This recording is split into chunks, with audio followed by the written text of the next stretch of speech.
Bismillahirrahmanirrahim. Assalamualaikum warahmatullahi wabarakatuh. Pemirsa yang tadi manapun Anda berada, senang bisa kembali berjumpa dalam program kita Rohani Hazain. Di dalam program ini kita akan membahas buku-buku karya tulis dari Hadrat Masih Maud SAW yang telah dikompilasi menjadi kitab Rohani Hazain. Dan untuk episode kali ini kita akan membahas masih mengenai buku yang sama, yakni Angrezi Government or Jihad, buku yang pertama dalam jilid ke-17 Rohani Hazain, dan kita akan melanjutkan pembahasan buku ini atau bagian keduanya dari buku ini.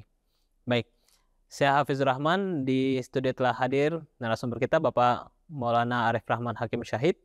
Mari kita sapa beliau terlebih dahulu dan kemudian kita mulai pembahasan mengenai buku ini. Baik, Assalamualaikum Bapak. Waalaikumsalam warahmatullahi. Bagaimana kabar Bapak hari ini, sehat? Alhamdulillah sehat. Sehat tentunya ya Pak ya, senyumnya luar biasa. Baik, buku yang akan kita bahas sama seperti episode sebelumnya, yakni Angrezi Government or Jihad, Pemerintahan Inggris dan Jihad, buku pertama dari jilid ke-17 Rohani Hazain. Poin-poin apa saja yang akan kita bahas sebagai kelanjutan dari pembahasan sebelumnya, Bapak? Nah, untuk topik kedua dari buku ini yang digaris besari oleh Hadrat Masih Maud Salam. Yang pertama yaitu berkenaan dengan tambahan risalah berkenaan jihad ini. Yang poin yang pertama yang akan kita bahas yaitu berkenaan dengan tabayun ya. Tabayun berkenaan dengan kebenaran pendakwaan daripada Hadrat Masih Maud Salam sebagai Al-Masih yang dijanjikan dan ya, Imam Mahdi tentunya. Terus ya, yang kedua adalah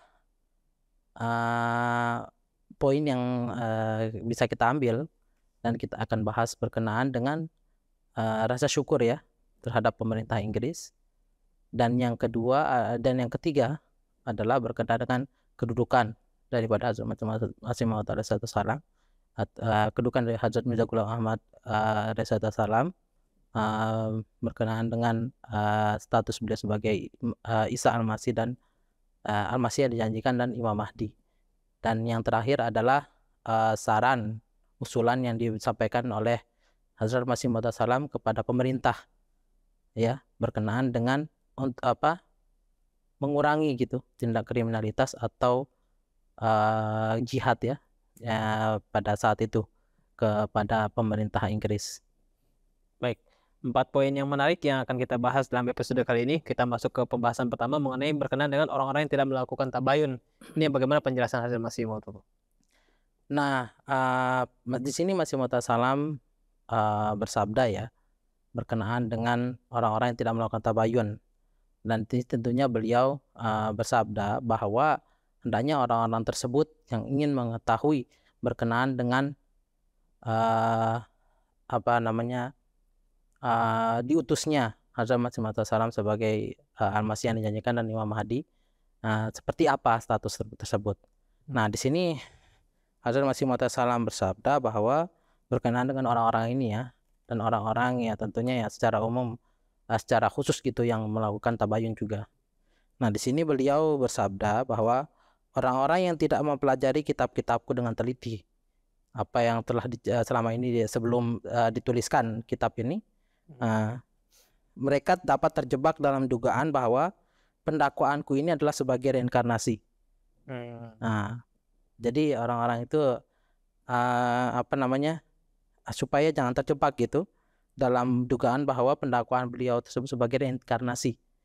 Kan orang-orang Kristen atau orang-orang Islam ya, pemahaman umum berkenaan dengan Isa Al-Masih itu adalah datangnya Isa Isa Nasrani tersebut.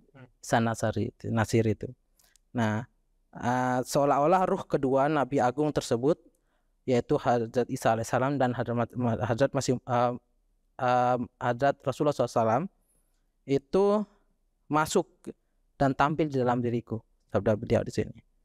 Nah, tapi di sini beliau langsung menyangkal ya, tidaklah demikian. Nah, hakikat yang sebenarnya adalah para nabi terdahulu telah menubuatkan di akhir zaman akan muncul 2 macam kezaliman.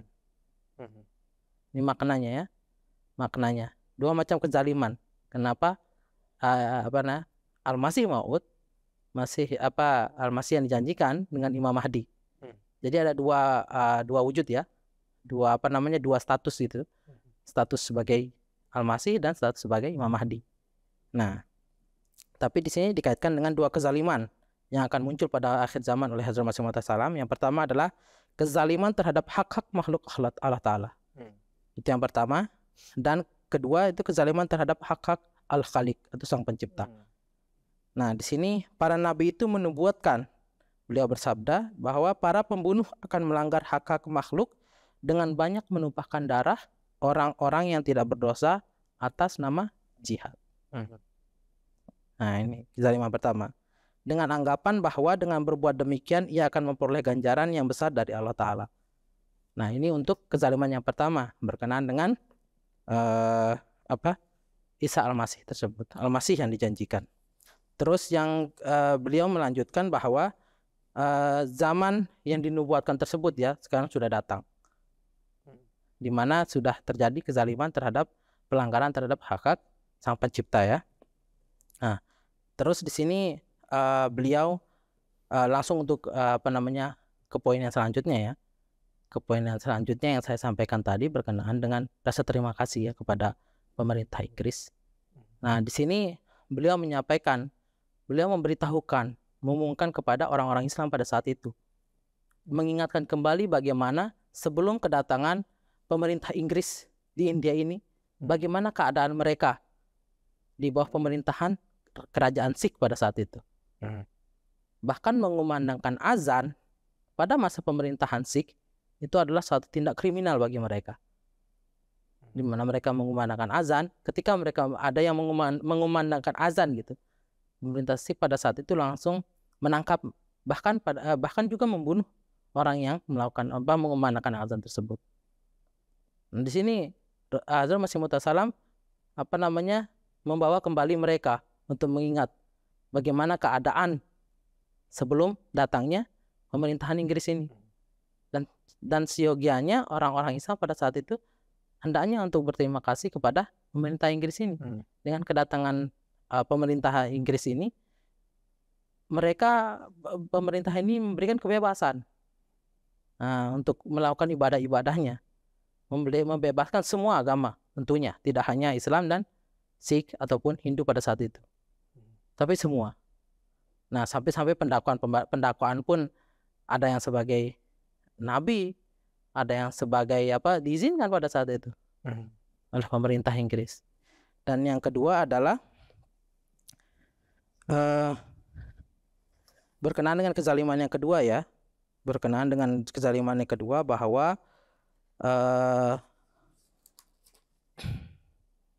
di sini pelanggaran hak-hak terhadap manusia ya, melalui kezaliman yang berkaitan dengan Sang Pencipta, yaitu akidah orang-orang Kristen pada zaman ini yang berlebih-lebihan tentang Pencipta. Itu berkaitan itu, yaitu suatu kesesatan. Dan di sini beliau bersabda bahwa suatu kesesatan dan kekufuran yang besar jika mengangkat orang pilihan Allah Ta'ala ini sebagai Tuhan. Nah, di sini beliau menyampaikan bahwa berkenaan dengan penyebutan diri orang-orang yang dekat dengan Tuhan, yang melakukan yang sangat yang hanafilah lah, sehingga menyebut ada yang menyebutkan sebagai anak Tuhan. Sesungguhnya di sini beliau menyampaikan bahwa penggunaan istilah semacam itu seperti yang hanafilah, terus itu adalah kata-kata semacam itu secara kiasan ya sudah menjadi tradisi sebenarnya. Sudah menjadi tradisi di kalangan para ahli ma'rifatullah, ahli orang-orang yang dianugerahi ma'rifat oleh Allah Ta'ala. Jadi kalau untuk di ilmu tasawuf, orang-orang sufi itu ya rata-rata tidak aneh atau tidak asing bagi mereka itu untuk mengungkapkan kata-kata tersebut. Anak Allah, terus melakukan penyatuan dengan Allah Ta'ala, wahdaniyah gitu ya. Wahdatul wujud gitu ya, melakukan penyatuan dengan Allah Ta'ala itu sudah tidak asing gitu. Dan tentunya maknanya itu bukan maknanya bahwa secara harfiah melakukan penyatuan dengan Allah Ta'ala, tetapi di sana maknanya adalah adanya kedekatan, saking dekatnya dengan Allah Ta'ala sehingga seolah-olah menyatu dengan Allah Ta'ala. Nah, itu yang yang kedua ya, kezaliman yang kedua ya, pelanggaran hak terhadap pencipta tersebut. Terus di sini dikatakan bahwa ulama-ulama Kristen, ya maksudnya Hazrat Masih Maud bersabda, ulama-ulama Kristen dewasa ini pun terjebak dalam kekeliruan seperti ini, yakni terus menekankan Isa Al-Masih alaihissalam sebagai Tuhan. Inilah pelanggaran terhadap hak-hak Sang Khalik dan untuk menegakkan kedudukan Tuhan Al-Khalik secara benar serta menegakkan keagungan tauhid dalam hati umat manusia, seorang Nabi Agung yaitu Nabi Muhammad SAW telah dibangkitkan di negeri Arab. Nah, beliau bernama Muhammad SAW dan Ahmad SAW. Dan di sini sudah jelas. Jadi beliau menyampaikan bahwa pertama kebangkitan atau diutusnya Isa Al-Masih itu adalah untuk menafikan gitu ya, menafikan orang-orang pelanggaran hak terhadap Isa Al-Masih terhadap pencipta Tuhan, dan terus status beliau atau ya kedudukan beliau sebagai Imam Mahdi adalah memberikan hidayat, petunjuk kepada orang-orang yang melanggar hak-hak manusia melalui akidah jihad tersebut. Nah ya. ini baik, menarik sekali poin Bapak yang tadi Bapak jelaskan. Kita berlanjut ke poin kedua mengenai rasa terima kasih terhadap pemerintahan Inggris. Ini bagaimana ungkapan rasa terima kasih yang Hazrat Masih Maud sampaikan di dalam buku ini? Nah, sebagaimana yang tadi saya jelaskan ya, rasa terima kasih itu bahwa Hazrat Masih Maud salam di sini merasa lega gitu, merasa lega, merasa ada yang membantu gitu. Jadi Allah Ta'ala itu mengirimkan pemerintah Inggris itu sebagai sebuah sarana untuk menyampaikan pendakwaan beliau yang sebenarnya, menyampaikan untuk bahwa Hazrat inilah ya, akulah yang disampaikan, kata Hazrat Masih Maud bahwa akulah yang dinubuatkan oleh Rasulullah SAW berkenaan dengan Al-Masih yang dijanjikan dan Imam Mahdi. Nah, dan aku ini adalah bentuk dua wujud tersebut. Tapi bukan dalam artian bahwa seperti yang pertama saya sebutkan tadi, kesalahpahaman berkenaan dengan reinkarnasi ya. Jadi orang-orang pemahaman umum orang-orang Islam bahwa Isa Al-Masih yang akan datang atau Imam Mahdi yang akan datang adalah yang pernah datang, yang pernah hidup dulu, yaitu Isa Nasari dan Imam Mahdi yang merupakan keturunan dari dalam hadis itu merupakan keturunan dari Hazrat Rasulullah SAW melalui Hazrat Fatimah. Nah, seperti itu. Terus di sini beliau menyampaikan bahwa sesungguhnya kedua nama itu merupakan suatu buruzi ya, atau bayangan. Selebihnya akan saya sampaikan. Ini ada yang ingin saya sampaikan. Pertama yaitu berkenaan dengan Al-Masih ya, Al-Masih. Beliau menyatakan bahwa Al-Masih adalah julukan yang diberikan kepada Nabi sallallahu alaihi wasallam, yang berarti orang yang menemukan Tuhan. Nah, orang yang menikmati karunia-karunia Tuhan, ia adalah khalifahnya dan seorang yang menegakkan jalan kebenaran dan kesalehan. Terus yang di sini sementara itu Mahdi ini, Mahdi adalah julukan yang diberikan kepada Nabi Muhammad Mustafa SAW, yang berarti orang yang mendapatkan hidayah secara fitrati, pewaris segala hidayah, dan merupakan perwujudan yang sempurna dari sifat Allah Ta'ala, yaitu Al-Hadi, yang maha pemberi petunjuk. Dan berkenaan dengan kedua itu, yaitu menurut istilah Islam itu kedatangan yang seperti ini ya, seperti ini, bahwa ada bukan maksudnya reinkarnasi tersebut, Tapi di sini kedatangan seperti ini disebut buruz atau bayangan atau kemunculan kembali secara rohani, buruz ya. Jadi di sini Hadrat Masih Maud Salam bersabda bahwa beliau telah dianugerahi 2 buruz tersebut, 2 bayangan tersebut. Yang pertama apa tadi? Yang pertama adalah buruz Isa alaihissalam dan buruz Nabi Muhammad Shallallahu Alaihi Wasallam. Nah, secara ringkas, jadi secara ringkasnya, secara buruziyah, wujud Hadrat Masih Maud Salam adalah campuran, ya, campuran kepribadian dari kedua nabi tersebut. Nah, sebagaimana yang kita ketahui ada masa Hazrat Masih Isa alaihissalam itu masa jamal untuk menyampaikan keindahan-keindahan dengan kasih sayang, ya, menyampaikan ajaran-ajaran Tuhan dengan kasih sayang. Sedangkan pada zaman Rasulullah SAW itu dengan jalal dan keperkasaan, bagaimana Islam disebar pada saat itu karena perintah dari Allah Ta'ala supaya Islam bisa disebarkan di seluruh dunia, dilakukan dengan pembelaan diri dari setelah menghadapi keaniayaan yang sebegitu besar, diusir dari kampung halaman dan sebagainya. Nah, ini terus di sini dalam status sebagai Isa Al-Masih, beliau bersabda, aku ditugaskan untuk menghentikan orang-orang Islam dari serangan-serangan liar dan pertumpahan darah. Ya. Terus di sini beliau menekankan, ya, setiap orang yang baiat kepadaku dan menerimaku sebagai Al-Masih yang dijanjikan, ia harus menerima bahwa jihad itu pada zaman ini mutlak dilarang karena Al-Masih telah datang. Al-Masih tujuannya adalah yadaul harba, menghapuskan peperangan. Nah, itu intinya. Ya, artinya rasa terima kasih yang Hadrat Masih mau sampaikan kepada pemerintahan Inggris adalah karena keterbukaan pemerintahan Inggris memberikan izin bagi setiap agama untuk menyampaikan dakwahnya, kebebasannya, Pak, ya. Dan bagaimana pendakwaan-pendakwaan yang beliau sampaikan ini bisa tersampaikan pada masa pemerintahan Inggris berkuasa pada waktu itu, ya, Pak, ya.